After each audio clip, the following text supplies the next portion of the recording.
Des jeunes bientôt insérés dans le tissu économique en Côte d'Ivoire, une initiative du Centre de recherche et d'action pour la paix. Toujours en Côte d'Ivoire, la lutte contre le grand banditisme. La police criminelle met fin aux activités d'un gang, auteur de vol à main armée. Enfin, 9 jours de deuil national décrété à Cuba. Des hommages pleuvent après la mort de Fidel Castro. Madame, Monsieur, bonsoir et bienvenue sur RTI 2. Des jeunes, souvent issus de quartiers précaires, ont bénéficié d'une formation professionnelle pendant environ 3 ans à travers le programme Action sociale en milieu urbain. Il s'agit pour le Centre de recherche et d'action pour la paix d'améliorer leur niveau de connaissances techniques et leur permettre de créer des activités génératrices de revenus. Ces jeunes apprenants ont donc reçu récemment des équipements et certificats de fin de formation. Les temps forts de cette cérémonie avec Sidonie Davila. Esther Zamblelou, 25 ans, aborde fièrement une tenue qu'elle a elle-même confectionnée. Pour en arriver là, elle aura bénéficié d'encadrement. Je venais d'arriver dans l'atelier où je travaille, c'est-à-dire la couture, et mon patron a entendu parler de ASMU. Et c'est ainsi qu'il m'a encouragée. Ça me fait 1 an aujourd'hui dans la couture. Mais ce que moi j'ai porté, c'est moi j'ai cousu. Parce que j'ai pris ça au sérieux. En plus d'Esther, 183 jeunes, toutes formations confondues, sont à l'honneur ce vendredi et reçoivent un certificat de fin de formation, tableau d'honneur et équipement professionnel. Je vais dire merci beaucoup à l'ASMU parce qu'aujourd'hui, j'ai reçu les machines, les matériels pour mon travail. Quand je rentrais dans mécanique auto, je ne connaissais pas le nom des créés. Bon, aujourd'hui, je connais. J'arrive à me défendre. Mon patron me met dans un travail. Quand lui-même vient, maintenant il sait qu'il gagne la main un peu. Donc il peut me faire confiance. Leur réussite professionnelle, ces jeunes apprenants la doivent à l'ASMU, Action sociale en milieu urbain, une entité du Centre de recherche et d'action pour la paix, CERAP. Nous sommes aujourd'hui très heureux. C'est un grand moment pour nos jeunes puisque en fait, ils reçoivent leurs équipements qui va leur permettre en fait, d'apprendre bien leur métier, de pouvoir aussi gagner leur vie. Et puis les certificats, c'est l'aboutissement de 3 ans en fait, d'apprentissage, de courage, parce que ces jeunes ont le courage d'apprendre un métier, d'aller aux cours d'alphabétisation, d'aller aux formations complémentaires, de formation humaine, de formation en gestion, d'éco-citoyenneté aussi. Voilà, donc pour nous, nous formons de manière globale les jeunes. L'ASMU enregistre pour cette année 14 jeunes admis au CEPE, certificat d'études primaires élémentaires. Et chaque année, ce sont en moyenne 400 jeunes déscolarisés, analphabètes, issus de familles démunies qui apprennent avec le pôle social du CERAP un métier de leur choix dans plusieurs domaines de l'artisanat, couture, mécanique, cuisine, pâtisserie et autres.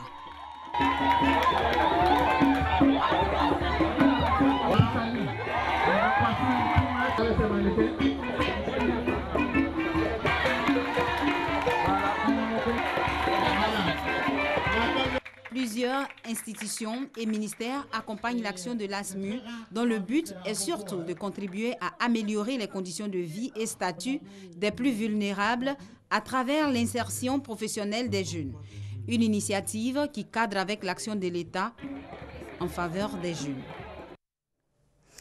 Un tout autre sujet à présent, un gang armé composé de 2 individus auteurs de vol a été neutralisé récemment par la police criminelle. Cette bande, dont le butin s'élève à environ 50 millions de francs CFA, sévissait dans la commune de Marcory. Les explications de Abou Sanogo. 50 millions de francs CFA restitués à cet opérateur économique par le directeur de la police criminelle. Lui qui s'est vu être dépossédé de la somme de 150 millions de francs CFA par ces individus à Marcory zone 3 le mercredi 10 octobre dernier.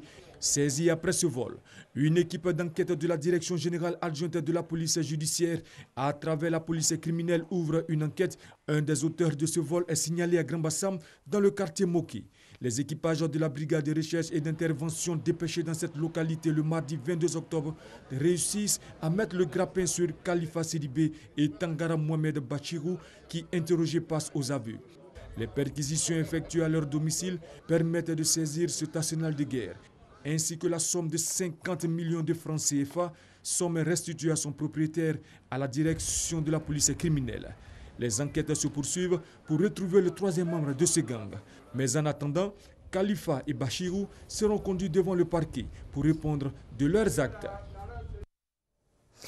On poursuit avec cette opération de don du sang par l'association des femmes du Conseil Café Cacao. Elles veulent ainsi donner de leur sang pour préserver la vie. Et c'est un reportage de Sita Soro. Le don de sang, un acte simple qui sauve des vies. Le personnel du Conseil du Café Cacao l'a bien compris. L'association des femmes du Conseil Café Cacao, AFMCC, a organisé une cérémonie de collecte de sang. Nous avons des femmes productrices qui veulent donner naissance à une vie et qui perdent une vie, des accidentés de la route, qui sont aussi des producteurs, des enfants qui sont dans des centres de pédiatrie et qui meurent parce qu'ils sont anémiés. On a besoin de poches de sang pour sauver la vie de ces enfants-là. Je suis O positif, donc je suis un donneur universel. Je pense qu'en donnant mon sang, je peux sauver une vie. Le sang étant considéré comme une denrée rare, ce genre d'action est à encourager afin que plus personne ne meure en Côte d'Ivoire faute de sang. Des propos du docteur Frankenzi du Centre national de transfusion sanguine, CNTS. Quand on prend la population en Côte d'Ivoire qui est autour de 23 millions d'habitants, selon les normes OMS, on doit avoir 10% de la population qui doit donner son sang. Et malheureusement, nous sommes autour de 150 000 poches de sang. Donc notre combat, c'est d'aller à l'autosuffisance en produits sanguins. Nous sommes sur la voie. Nous pensons l'atteindre avec des initiatives comme celle que vient de mener ces dames et à travers d'autres associations de donneurs de sang. Au total, 150 poches de sang ont été récoltées au cours de la cérémonie et mises à la disposition du Centre national de transfusion sanguine. Pour atteindre l'autosuffisance en sang, les besoins annuels de la Côte d'Ivoire se chiffrent à 60 000 poches. La Côte d'Ivoire dispose à ce jour de 27 établissements de transfusion sanguine fonctionnels repartis sur toute l'étendue du territoire national. À présent, ce SOS lancé pour l'église catholique Saint-Marc de la commune de Yopougon. Cet édifice a été complètement ravagé le 12 novembre dernier par un incendie. Et aujourd'hui, le père Paul Alou, curé de cette paroisse, appelle à l'aide pour sa reconstruction. Il est au micro de Serge Collet. La communauté catholique Saint-Marc de Yopougon-Trois-Rouges n'a plus de paroisse. Le grave incendie, déclenché dans la nuit du samedi 12 novembre dernier, a ravagé l'édifice religieux. Le feu est parti de la sacristie, les enquêtes sont en cours. Nous attendons de voir qu'est-ce qui a bien pu provoquer ce désastre. Après le passage du feu, c'est une église en ruine, entièrement dévastée. De la sacristie jusqu'au mur de la charpente, en passant par les livres, les vases et vêtements des prêtres, rien n'a été épargné. Aujourd'hui, nous vivons que de charité au niveau de Saint-Marc. Même les habits liturgiques nous ont été offerts par certains prêtres pour permettre à nos pères de faire les célébrations d'Eucharistie. Désormais, c'est un espace à ciel ouvert qui accueille les fidèles. Une vingtaine de bâches et une sono louées régulièrement pour les différentes messes en attendant mieux. Les dégâts sont importants et il faut des centaines de millions pour sauver la paroisse Saint-Marc. Il nous faut pas moins de 600 à 700 millions pour la construction de cette nouvelle église. Alors vous comprenez qu'avec la crise que nous connaissons, il est difficile aux paroissiens de faire cet effort à eux seuls. Et donc nous sollicitons l'aide des bonnes volontés pour nous aider à la construction de cet édifice religieux. C'est un véritable cri de cœur lancé par les responsables de cette paroisse qui existe depuis plus de 30 ans. En image, le duel François Fillon-Alain Juppé pour le second tour de la primaire de la droite en vue de la présidentielle de 2017 en France. Les deux candidats ont voté aujourd'hui dans leurs fiefs respectifs.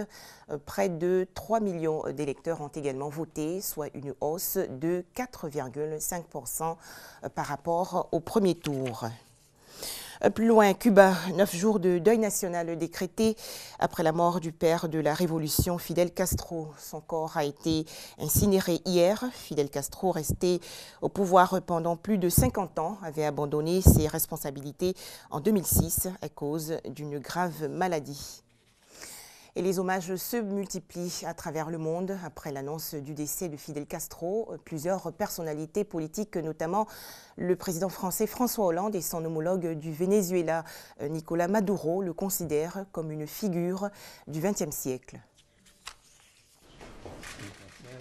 C'était une de ses dernières apparitions, quand le père de la révolution cubaine était sorti de l'ombre pour rencontrer le pape Benoît XVI à La Havane. Le vieil homme sur ces images est bien l'intrépide guérillero qui a bouleversé l'histoire de son pays un demi-siècle plus tôt. C'est dans les montagnes de la Sierra Maestra que Fidel Castro a dit avoir passé ses plus belles années. C'est là qu'il a construit son personnage de chef militaire, adopté la barbe et le treillis, devenu sa marque quasiment jusqu'à la fin. À l'époque, il mène une poignée de guérilleros auxquels personne ne croit, et pourtant, au bout de 2 ans, il prend le pouvoir contre le régime autoritaire de Batista. Le 8 janvier 1959, il est accueilli en triomphe à La Havane. Personne alors ne parle de communisme. Avocat, fils d'un propriétaire terrien espagnol éduqué chez les jésuites, le nouveau maître de Cuba rassure. Mais rapidement, Fidel Castro met en place un régime révolutionnaire. À la baie des Cochons en 1961, il écrase une rébellion fomentée par les États-Unis. En 1962, la crise des missiles russes pointés vers la Floride le place définitivement dans le camp de Moscou. Passionnément anti-américain, il devient le symbole de la lutte contre l'impérialisme dans le monde entier.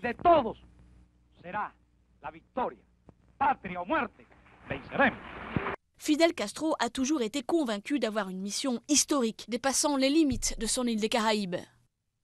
Il a cherché à exporter sa révolution par les armes ou les idées, sans toujours y réussir. Son ancien bras droit, le Che Guevara, y a même laissé sa vie en Bolivie.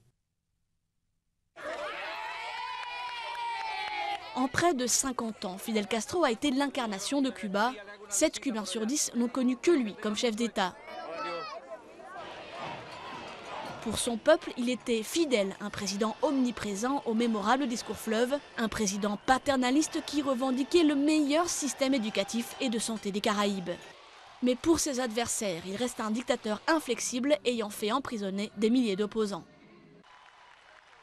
Fidel Castro a été le champion du monde de la longévité au pouvoir hors monarchie. Il a connu 11 présidents américains. Il a survécu à la période spéciale, synonyme de terrible pénurie pour les Cubains, après la disparition de l'URSS et de son aide financière. Et il s'est trouvé sur la fin de nouveaux alliés comme Hugo Chavez, le président vénézuélien grâce à qui Cuba doit sa survie économique. Depuis le 26 juillet 2006, Fidel Castro avait quasiment disparu de la vie des Cubains, faisant quelques rares apparitions comme sur ces images. Malade, affaibli par une lourde opération, il avait cédé depuis cette date le pouvoir à son frère Raoul. Mais le père de la révolution cubaine veillait à distance sur la survie de son régime et publiait régulièrement ses réflexions dans la presse cubaine. Car, disait-il, les vrais révolutionnaires ne se retirent jamais. La monnaie dégringole et inquiète le gouvernement turc. La livre turque bat en effet chaque semaine un nouveau record de faiblesse face au dollar. 3,45 livres pour $1, du jamais vu en Turquie. Chaque semaine, la monnaie locale bat un nouveau record de faiblesse face au billet vert. En un mois, 10% de perte au total, les commerçants d'Istanbul sont pessimistes. L'économie turque étant très dépendante des importations, leur quotidien est devenu particulièrement difficile. Plus le dollar augmente, moins nous faisons d'affaires ici. Certains jours, nous n'avons aucun client, parfois quelques-uns. On n'arrive plus à joindre les deux bouts. Notre problème principal, ce sont les matières premières. En Turquie, nous utilisons beaucoup de matières premières qui viennent de l'étranger. Et comme on les importe en dollars, nos coûts explosent. La chute du cours de la devise turque semble inexorable. Tous les indicateurs de croissance sont dans le rouge et les tensions politiques et sociales sont exacerbées depuis la tentative de putsch en juillet. Et sur le front extérieur, le vote du Parlement européen sur les négociations d'adhésion peut lui aussi durablement plomber la monnaie. Si le Parlement européen en vient à envoyer un tel signal, s'il envoie un message aussi négatif que le gel des négociations, l'investisseur étranger se dit que les risques sont réels, alors il préférera s'en éloigner. Les dirigeants turcs semblent tiraillés sur la marche économique à suivre et selon les spécialistes, cela pourrait avoir des conséquences qui dépassent le secteur financier. L'AKP, le parti au pouvoir, a longtemps été intouchable sur cette question, surfant sur des croissances records jusqu'à l'été dernier. Une économie en berne risque fort de jouer en sa défaveur dans les urnes. Et ce sera tout pour ce soir. Très bon début de semaine à tous sur RTI2.